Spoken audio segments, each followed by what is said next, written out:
दोस्तों, आज हम एक्सप्लेन करने वाले हैं हाल ही में आई साउथ मूवी जय गणेश को, जिसमें एक अपाहिज आदमी का दिमाग देखकर आप लोग भी चौंक जाएंगे। अब आप वीडियो को भी लाइक कर दीजिए। हम चलिए कहानी शुरू करते हैं। तो मूवी की शुरुआत में हमें नारायण नाम के आदमी को दिखाया जाता है, जो पार्वती नाम के लॉयर से मिलने उसके पास आता है। यहाँ पार्वती नारायण को बताती है कि आपके बेटे के केस में हमें बहुत प्रॉब्लम आ रही है, क्योंकि वो जब अपने काम पर जा रहा था तो उसके बैग में ड्रग्स थे, जिसे पुलिस ने स्मगलिंग के जुर्म में रंगे हाथ पकड़ा है। इसलिए पुलिस आपके बेटे को बेल देने के लिए मना कर रही है। जिस पर नारायण उसे कहता है कि मेरा बेटा ऐसा कोई काम नहीं कर सकता। वो तो अपने कॉलेज की पढ़ाई के साथ साथ फूड डिलीवरी करने का पार्ट टाइम काम करता है, ताकि हमारे घर का खर्चा निकल सके। और उसे तो बिल्कुल भी पता नहीं है कि उसके बैग में वो ड्रग्स किसने रखे हैं। अब आप ही हैं जो मेरे बेटे को बाहर निकलवाने में मदद कर सकती हैं। तब पार्वती नारायण को हौसला देने लगती है कि मैं और मेरी टीम जल्दी आपके बेटे को जेल से बेकसूर बाहर निकालेंगी। हम पूरी कोशिश कर रहे हैं। अब रात होने के बाद पार्वती के पास किसी जय गणेश नाम के आदमी का मेल आता है, जिसमें उसी लड़के के केस की डिटेल थी कि उस लड़के के बैग में ड्रग कैसे आया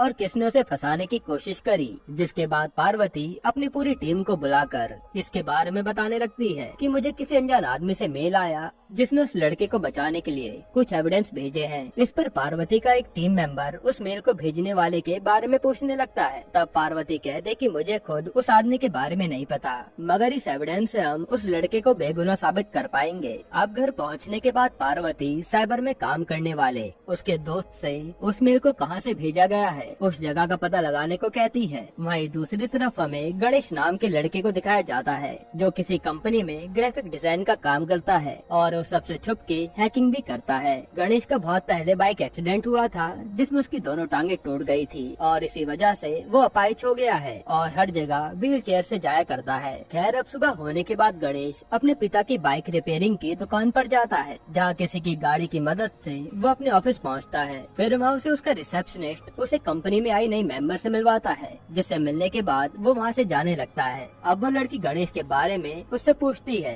कि उसकी ऐसी हालत कैसे हुई, जिस पर वो गणेश के कॉलेज के टाइम पर हुए एक्सीडेंट के बारे में बताता है। और इन दोनों की बातें गणेश सुन लेता है और वहाँ से चले जाता है। हालांकि गणेश को अच्छा नहीं लगता कि लोग उस पर तरस खाएं। अब गणेश के पास उस कंपनी का डायरेक्टर आता है, जो उसे एक एमएलए का पोस्टर बनवा के उसमें लिखवाता है कि एमएलए ने कुछ गलत काम किए हैं और उसके फेस पर वो काला पेंट करवा देता है। जिस पर गणेश अपने डायरेक्टर से एमएलए का ऐसा पोस्टर बनवाने का कारण पूछता है। तब उसका डायरेक्टर बताता है कि मैंने इस एमएलए से 20 लाख रुपए मांगे थे और अगर उसने मुझे पैसे देने से मना किया तब मैं उसका ये पोस्टर बाहर होर्डिंग पर लगवा दूंगा। जो बात सुनकर गणेश मन ही मन अपने डायरेक्टर को